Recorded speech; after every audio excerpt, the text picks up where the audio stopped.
All right, this is part 2, and this is where we're going to attach our jaws to the plate. And the easiest way to do that is to take this and put it upside down. And if you notice, there's an indentation in the bottom plate. That is so that you can get your screws in. These handles are recessed so that you can have a flush mount screw. So it's easy just to get those in there, mount them, roll that jaw around a little bit, put your next ones in. They're pretty easy to do.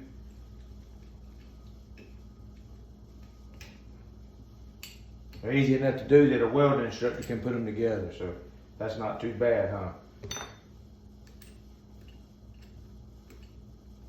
See, what you want to do is just run through them right quick and just snug them up just so your handle's in place. Make sure everything's lined up. Just do a little quick snug.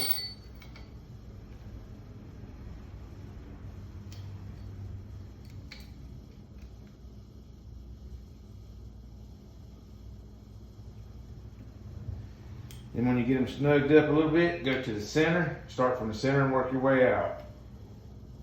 Tighten them up tight.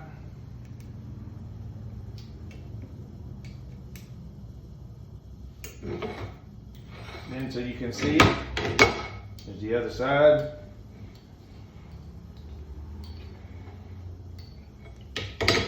We're back on our screws again. Do the same thing again.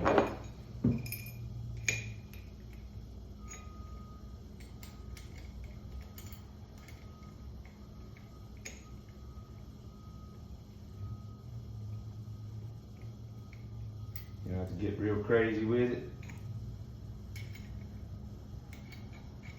Just get them in there and snug them up so it's snug.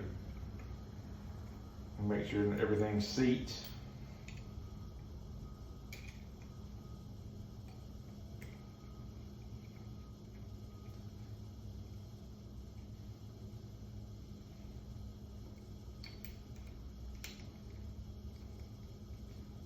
Good and snug.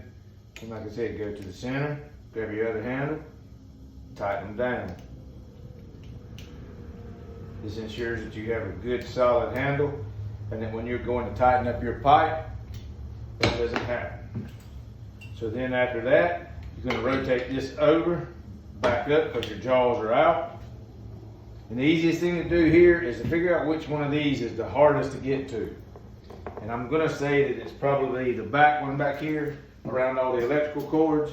So just pull your vise over out to the outside and run your screw in. It's pretty easy.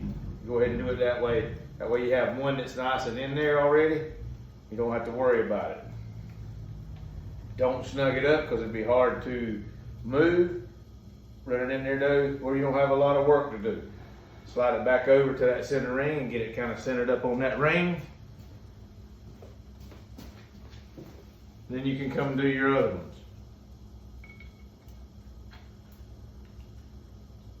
These two are fairly easy to get to. You may have to do a little bit of alignment to it.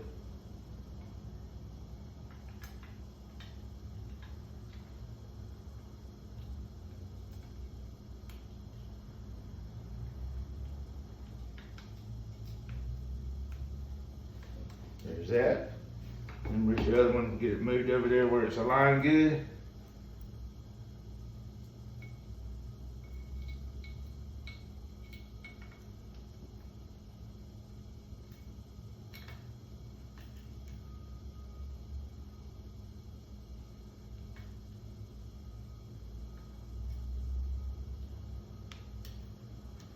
Once it's all nice, it's in there going.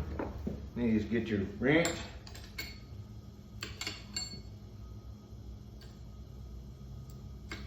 Here's your open end first so you can get it snugged up good. Get it run up.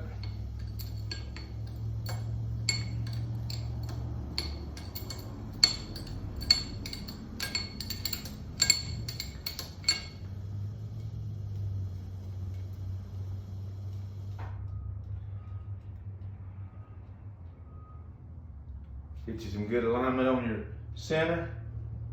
we talked earlier. That's what that's for. Get it nice in alignment. Then you can snug these up. Don't snug them real tight the first go around so that you can seat this plate down right.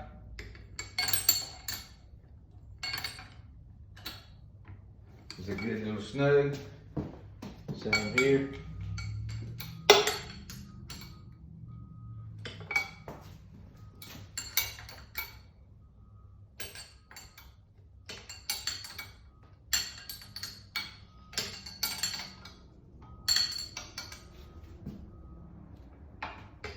Nice, good snug.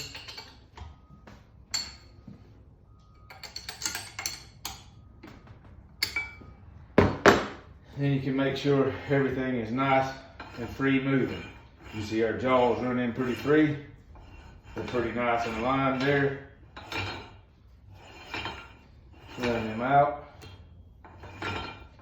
Then you can take your piece of pipe and you can see how it mounts.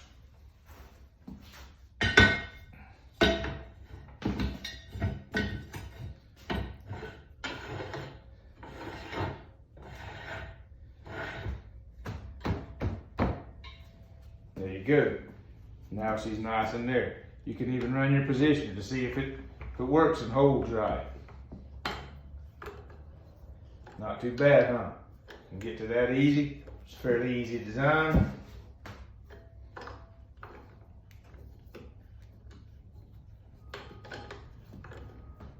My hands got a little slippery, got a little bit of grease on them.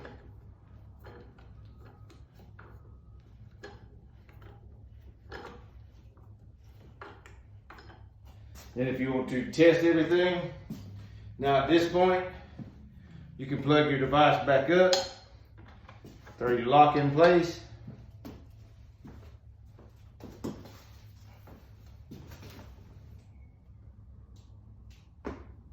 Turn your power switch on, your red light will come on. You're going to go to your panel, and you're going to jog it forward. See, the good thing about this is if you were grinding, you could lay your grinder in here and basically do your surface grinding that you needed to do and clean it up. And then as you're welding, if you were welding, say you were getting ready to strike an arc, you could stay in position and run your bead. Pretty easy, pretty good setup. And there you have it on the part 3. We're going to clean this piece of pipe up using this. So I'll run this piece of equipment with the foot pedal and I'll clean this bevel up. I'll put my land on there and clean my pipe up and get it ready to weld. Thank you.